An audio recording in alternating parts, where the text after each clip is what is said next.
Hello everyone, my name is Ranjit Kumar Jha. I have done my PhD from University of Illinois at Urbana-Champaign in USA. आज मैं एक ऐसे topic पे discuss करने जा रहा हूँ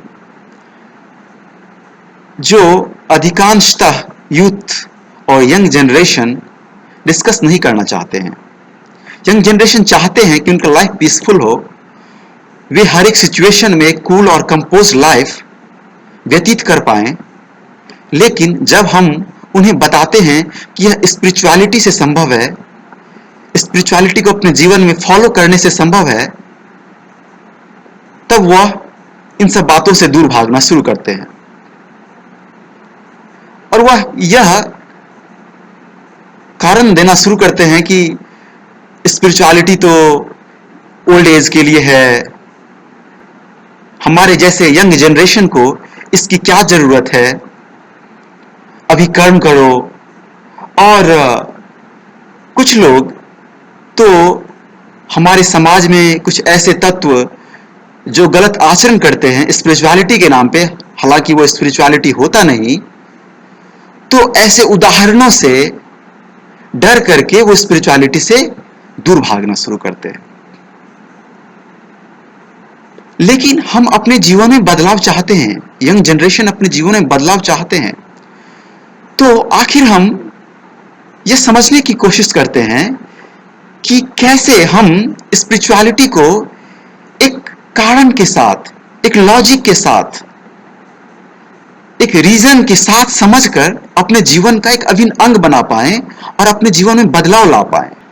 पहली बात, जिस तरह से material education is there to earn money, उसी तरह से स्पिरिचुअल एजुकेशन भी हमारे चरित्र निर्माण के लिए है, हमारे अंदर अच्छे गुण लाने के लिए है। यह हम कैसे कर पाएंगे?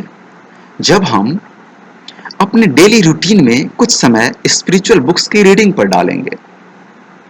हमें कुछ समय अपनी दैनिक दिनचर्या में ऐसा निकालना होगा जब हम इन सारे बुक्स का रीडिंग करेंगे।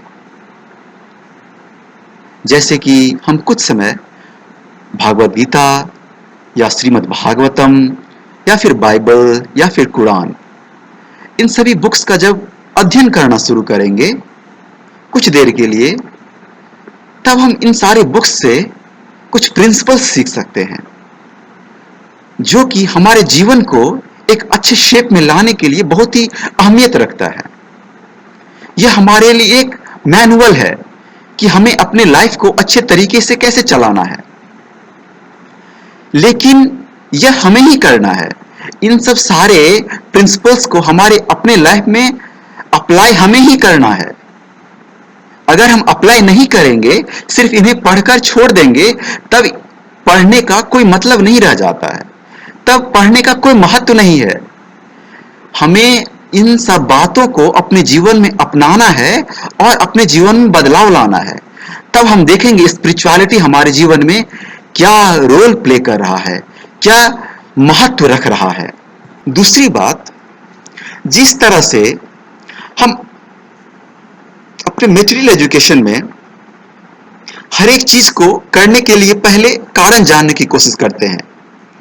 जब हम साइंस पढ़ते हैं तो हर एक चीज के पीछे का कारण समझते हैं, हर एक चीज का कॉन्सेप्ट समझते हैं, हर एक चीज का रीजन समझते हैं, तब हमें उसमें विश्वास उत्पन्न होता है और तब हम उसे अच्छे तरीके से कर पाते हैं और उसे अपने जीवन में अप्लाई कर सकते हैं, प्रैक्टिकल एप्लीकेशन करते हैं साइंस का। उसी तरह से स्पिरिचुअल एजुकेशन में भी जब हम किसी चीज को बिना कारण समझे अपनाएंगे, तब हम धीरे धीरे उससे दूर भागना शुरू करेंगे, वो एक सेंटिमेंटल भावना हो जाएगी। इसीलिए जब हम कभी किसी भी स्पिरिचुअल एक्टिविटीज को समझें तो हमें उसके पीछे का कारण समझना चाहिए कि क्यों हम उसे कर रहे हैं, इसे करने का आखिर क्या कारण है और इसे करने से क्या होगा। जब हम यह चीज समझ करके आध्यात्मिक जीवन को करेंगे, उस एक्टिविटीज को करेंगे स्पिरिचुअल लाइफ का, तब हमारे जीवन में उस चीज के प्रति, उस स्पिरिचुअल एक्टिविटीज के प्रति विश्वास उत्पन्न होगा। तीसरी बात, हम वैसे लोगों का एसोसिएशन करेंगे जिन्होंने स्पिरिचुअलिटी को अपने लाइफ का अहम हिस्सा बनाया है। वह हर एक परिस्थितियों का सामना करते हैं स्पिरिचुअलिटी को अपनी लाइफ में फॉलो करते हुए और अपने लक्ष्य को प्राप्त करते हैं। अपने लक्ष्य को हर एक मुश्किल परिस्थितियों में कूल रख करके, कंपोज रख करके प्राप्त करते हैं।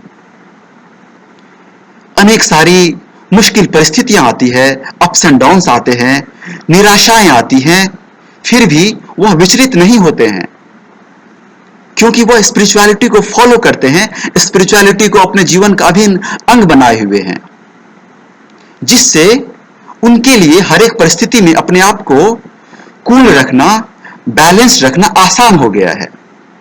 तो वैसे लोगों का संग करना, वैसे लोगों के एसोसिएशन में रहना, एसोसिएशन करना, जब भी हमारे को समय मिले तो हमारे लिए स्पिरिचुअलिटी फॉलो करना आसान हो जाएगा।